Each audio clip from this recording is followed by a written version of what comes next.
All right, what's up guys? It is 21 weeks out as of now. So I ended up weighing in today at 186.1.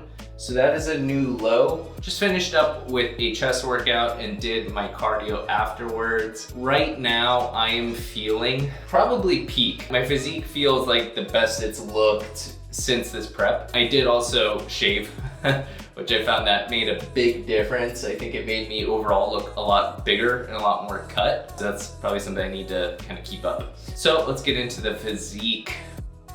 I know one of these times I will be watching actual posing. I actually need to start learning the poses for being on stage and start practicing. I know it's work.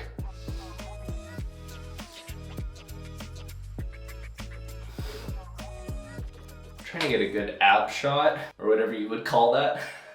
All right, so overall, very happy with the physique. I did end up making a couple of changes. When I created my whole workout program, like my calories that I was gonna stick to, the first couple, first month, I definitely planned out to be a little more loose with everything because I knew I was just kind of getting dialed in, getting set up with everything, getting used to it, right? And I knew there'd be a fall off here and there, and it did happen. But I would say as of right now, I'm the most locked in I've been, which is good. And also probably the most cut for this prep.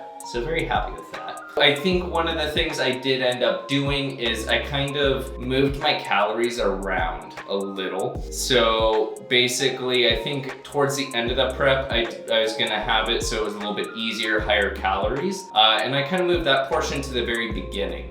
So as of right now, I'm probably losing about 1.2 to 1.3 pounds a week. And I'm only doing that for the first, let's say this month, let's just say for May. And then I'm gonna taper it by 50 calories probably each month after that. And that puts me still on track for my goal, which is great. And I think it kind of just makes it a little bit easier to get into the lower calories, especially when you're just starting out. It's so hard to just hop into it. And I think I tried to do that and realized I shouldn't do that. And I should just start gradually going down, which whenever I did that to begin with, that's when I had the most progress because it's something I actually stuck to. So that is my tip. Definitely gradual, finding something you can stick to, which for me right now, my new cycle, it's 1,800 calories, 2,000 calories, 2,200 calories. And looking at that, that's definitely something I can stick to. And I'm still losing weight. And I feel great in the gym actually off of it. So that's my new thing right now, just going gradually in there. And then once we're getting closer and closer to show week and I'm obviously starting to see the big results, I think that's when I'm even more locked in. So I think going the lower calories is really not that hard. And even then, it's still not that low calories. All right guys, hopefully next one we'll have abs, who knows? Hey guys, so I was prepared to talk about why my workout split is the best split of all. And I do the casual bro split. I'm here to tell you why that actually might not be the case. So for me, my background, I've been lifting for, at this rate, 15 years. I've almost always done the bro split. The bro split, if any of you don't know, it is working out 5 days a week. It is the Mondays normally chest, Tuesday legs, Wednesday arms or shoulders, Thursday the opposite, and then a lot of times Friday is back. Personally, I like to do chest, back, legs, shoulders, arms. And the main things with which split you want to go with, it's all about volume, frequency, and honestly, just your own personal take on it.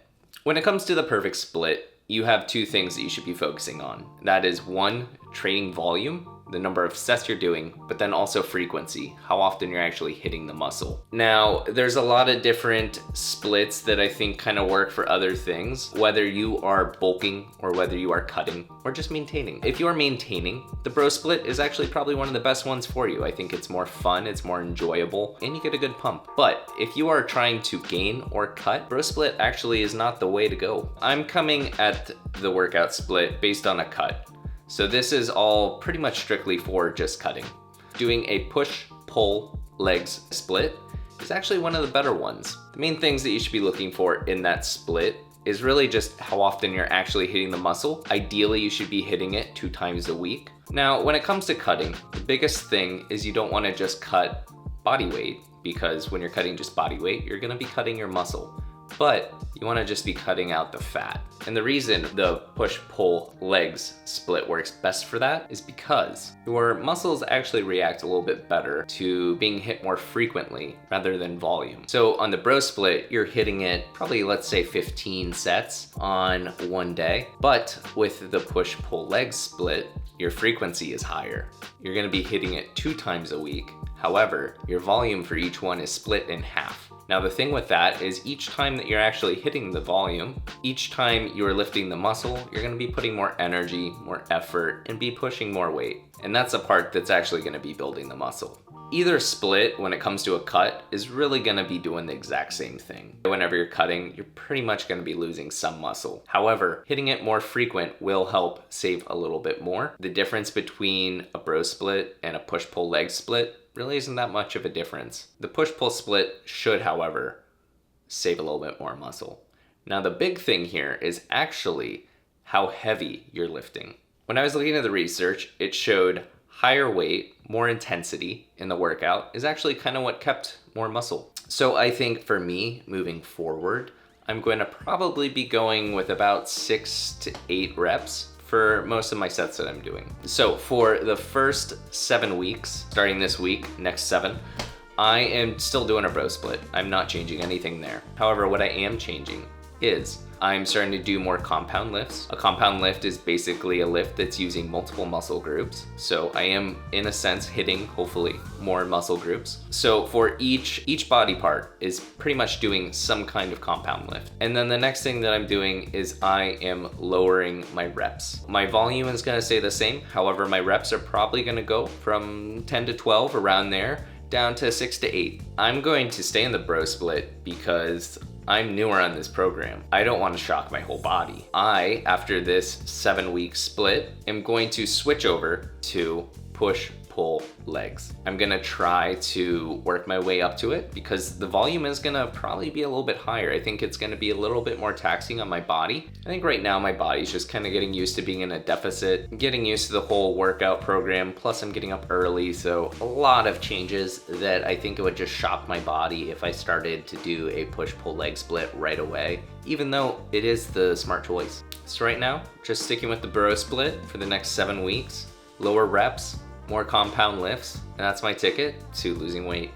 And then once my body is used to the training, we're gonna up it. We're gonna go to the push-pull leg split, same compound lifts, hopefully, and then we're gonna have the reps even lower. So I think the main thing for me right now is I'm all about lifestyle. I'm not exactly, yes, I wanna maintain my muscle, I wanna keep it, I wanna keep my strength. I don't think that I'm really gonna be losing it just because I'm on the bro split versus the push-pull leg split. I think that's actually gonna mainly come down to the amount of reps I'm doing and my workout intensity. I think some of you out there, you probably do 8 reps when you could do 10. You know who you are. I don't work out like that. I give it my all, and that's how I know that I'm gonna keep my muscle. But at the end of the day, I'm doing something that I can actually stick to. I'm not saying that the bro split is better, but it's something I can stick to, at least in the short term. And once I've been training and doing this a bit more, especially in a caloric deficit, then I'm gonna transition to the push-pull leg split. I am curious to know what all of your splits are. So make sure you guys like, comment, and subscribe. We're gonna have more content like this, and I am very curious. If you can, just comment what workout split you're doing and why you think it works better.